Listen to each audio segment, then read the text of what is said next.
क्या तुमने भी क्लास 10 का सेकंड बोर्ड एग्जाम दिया तो ये वीडियो आप ही के लिए है और जितने भी लोग हैं एक बार शेयर कर देना। हो सकता है अगर तुम क्लास 10 के सेकंड बोर्ड एग्जाम में फेल हो जाते हो तो तुम्हारे मार्कशीट में फेल दिखता हुआ आ रहा होगा। हो सकता है अगर तुम सेकंड बोर्ड एग्जाम में पास हो जाते हो तो तुम्हारे मार्कशीट में पास दिखता हुआ आ रहा होगा। So hello everyone, this is your Prateek भैया। आज का पूरा ब्रेकडाउन करेंगे इन 4 टॉपिक्स को लेकर, जिन टॉपिक्स को लेकर तुम काफी स्ट्रेस फील कर रहे हो, काफी डिप्रेस फील कर रहे हो। पहला पॉइंट है कॉपी चेकिंग हमारा कैसा हुआ होगा। अगर मान लीजिए भैया इन केस हमारी कॉपी चेकिंग का प्रोसेस अच्छा नहीं होगा तो क्या हम दोबारा कॉपी चेकिंग करा सकते हैं, यानी रीचेकिंग करा सकते हैं। दूसरा, पास हो जाऊंगा या नहीं। अगर मान लीजिए मैं पास नहीं होता तो मेरे साथ क्या सलूक किया जाएगा, क्या करेगी सीबीएसई, किस तरीके से ट्रीट करेगी, साथ ही साथ हमारे पेरेंट्स क्या ट्रीट कर रहे होंगे। तीसरा पॉइंट, मार्कशीट पर क्या लिखा होगा। और इनकेस अगर भैया खुदा ने खास्ता मैं फेल हो ही गया, मेरा बैक लग ही गया, तो क्या जो मार्कशीट बन के आएगी हमारी उस पर लिखा होगा फर्स्ट बोर्ड एग्जाम पास, सेकेंड बोर्ड एग्जाम फेल, या ऐसा कुछ नहीं। रिजल्ट कब आएगा, तो 4 के 4 ब्रेकडाउन करने वाले हैं आप सभी लोग के। तो लास्ट तक देखना, चैनल को सब्सक्राइब कर लेना, पेज को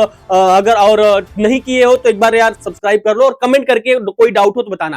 पहली प्रॉब्लम पे बात करेंगे कॉपी चेकिंग। मैं आपको बता दूं यार, कॉपी चेकिंग आपका क्लास 12 की तरह ओएसएम नहीं हो रहा है। ओएसएम कॉपी चेकिंग का प्रोसेस नहीं हो रहा है। कॉपी जब इतनी रहती है तो जल्दबाजी में चीजें गलत कर दी जाती हैं। जब कॉपी ही कम है तो आपकी जो प्रोसेस होगा वो काफी ग्रेजुअली चल रहा होगा और काफी प्यार से चल रहा होगा। तो जो भी एग्जामिनर होंगे आपकी कॉपी चेकिंग का प्रोसेस काफी इजी एंड काफी लीनियंट रखे होंगे। मैं ईश्वर से भी यही चाहता हूं कि आपकी कॉपी चेकिंग का प्रोसेस ऐसा ही हुआ हो। और एक दो एग्जामिनर से बात करने के बाद, तुम्हारे प्रतीक भैया ने एक दो एग्जामिनर से बात किया, बात करने के बाद यह समझ में आता है कि प्रतीक सीबीएसई हमें एक टारगेट देती है कि एटलीस्ट हमें 90% बच्चों को पास करना है। एटलीस्ट हमें 90% बच्चों का, जिन बच्चों की कॉपी सद्दी आ जाती है तो हमारा कंपल्सन क्रिएट हो जाता है कि हमें फेल करना ही होता है। जो बच्चे कुछ लिख के आए होते हैं, जो बच्चे लिखे होते हैं, जो बच्चे मेहनत करी होती है, उनको मार्क्स हम लोग भर भर के देते हैं। तो लाइक ग्रेस मार्क्स भी तुम्हारे होते रहते हैं इसमें कॉपी चेकिंग के प्रोसेस में। ठीक है, दूसरा हमारा क्या डाउट था, दूसरा डाउट था हमारा, लेट मी चेक, दूसरा डाउट क्या था, पास हो जाऊंगा कि नहीं।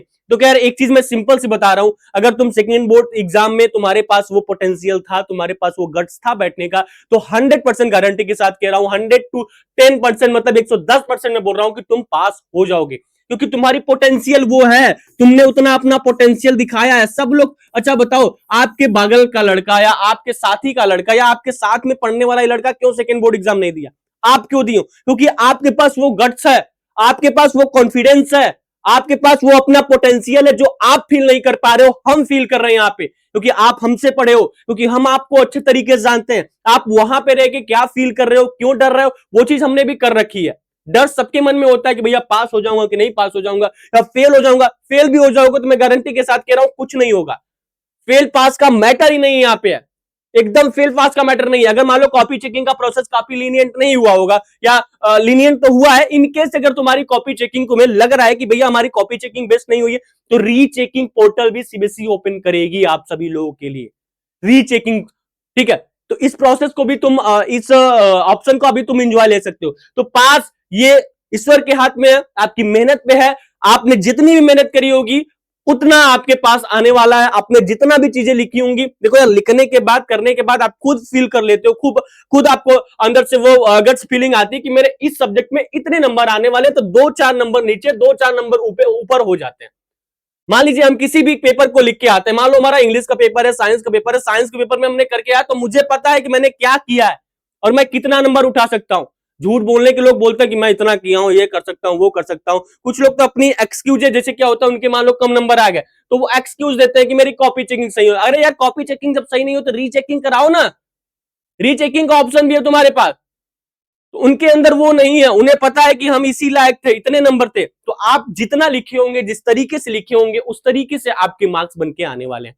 तीसरा पॉइंट आपका था कि भैया मार्कशीट पर क्या लिखा होगा। देखो, ये मार्कशीट का एकदम टेंशन छोड़ दो, भैया ऐसा हमारा मार्कशीट बनेगा, सेकेंड बोर्ड एग्जाम के बाद ही तुम्हारा मार्कशीट बनेगा, रिजल्ट आने के बाद। अब यहां पे लिखा होगा फर्स्ट बोर्ड एग्जाम पास, यहां पे लिखा होगा सेकेंड बोर्ड एग्जाम फेल। ऐसा कुछ होगा क्या? ऐसा कुछ नहीं होने वाला है बच्चा, ऐसा कुछ नहीं होने वाला है। सीबीएसई ने साफ साफ क्लियर किया है कि आपका जो फर्स्ट बोर्ड एग्जाम है, आपका जो फर्स्ट बोर्ड है, आपका जो सेकेंड बोर्ड है, इन दोनों को कंपाइल करके जो बेस्ट स्कोर होगा वही बनाया जाएगा। मान लो तुम्हारे फर्स्ट बोर्ड में बेस्ट स्कोर है तो फर्स्ट बोर्ड का ही मार्कशीट बनेगा। Is there no any mention कि आपने सेकेंड बोर्ड एग्जाम दिया या आप सेकेंड बोर्ड एग्जाम में फेल हो, आपने फर्स्ट बोर्ड एग्जाम दिया या आप फर्स्ट बोर्ड एग्जाम में फेल हो।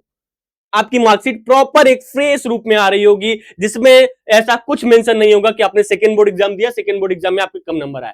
जो बेस्ट स्कोर होगा, सीबीएसई ने ऑफिशियली 1 साल पहले इस चीज को क्लियर कर रखा है कि जून में आपके रिजल्ट आने के बाद आपकी जो बेस्ट स्कोर होंगे, उसी स्कोर का आपकी मार्कशीट आपके सामने आएगी, और इसके साथ साथ आप क्लास 11th में भी कंटिन्यू कर सकते हो। अब मान लो इनकेस कुछ होता है, अगर तुम सेकंड बोर्ड एग्जाम फिर से देना, तो क्लास 11th में जाने के बाद एज अ प्राइवेट कैंडिडेट तुम अगली साल 2027 वाले बच्चों के साथ एग्जाम दोगे, तब हो सकता है तुम्हारी कुछ इंप्रूवमेंट आ जाए एज अ प्राइवेट कैंडिडेट। ठीक है, इस चीज को ध्यान से सुनना, ये चीज तुम्हारे लिए काफी ज्यादा जरूरी थी। नेक्स्ट क्या है, नेक्स्ट था भैया कि रिजल्ट कब आएगा। रिजल्ट के लिए मैं आपको बता दूं कि आपका जो रिजल्ट है वो 20 जून के पहले चाहे जब आ सकता है, या 20 जून को आ सकता है, या 17, 18, 19। यार देखो, सीबीएसई का कब मूड घूमेगा किसी को कुछ नहीं पता है, क्योंकि सीबीएसई इस बार इतने एजुकेशन मतलब इतना घिरा हुआ है ना सिस्टम के साथ, वो खुद फील नहीं कर पा रहा है कि हम कब क्या कर देंगे, मुझे नहीं पता।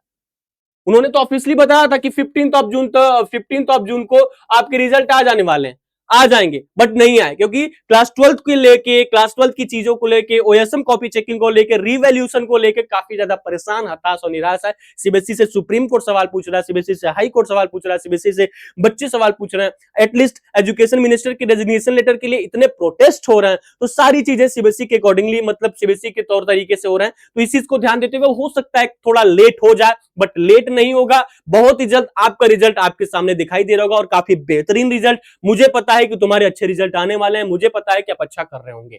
चैनल को सब्सक्राइब कर लेना, और कोई भी डाउट हो let me know in the comment box. Channel को जरूर सब्सक्राइब कर लेना, और हाँ, अगर तुम चाहते हो कुछ अच्छा करना, तो हमारा एक ऐप है जो कि प्रतीक भैया यूट्यूब पे, प्ले स्टोर पे जाके प्रतीक भैया चैंपियन सर्च करोगे, या डिस्क्रिप्शन बॉक्स में हमने लिंक डाल रखा है, वहां से तुम जाके डाउनलोड वगैरह करके याद कर लेना। वहां पे मैं आपको मेंटरिंग और PDF, notes, important question, classes सब कुछ कराएंगे। चलो, चैनल को सब्सक्राइब कर लेना, लाइक करना। मिलते रहेंगे नेक्स्ट वीडियो में एक प्यारा सा। Thank you so much, love you all.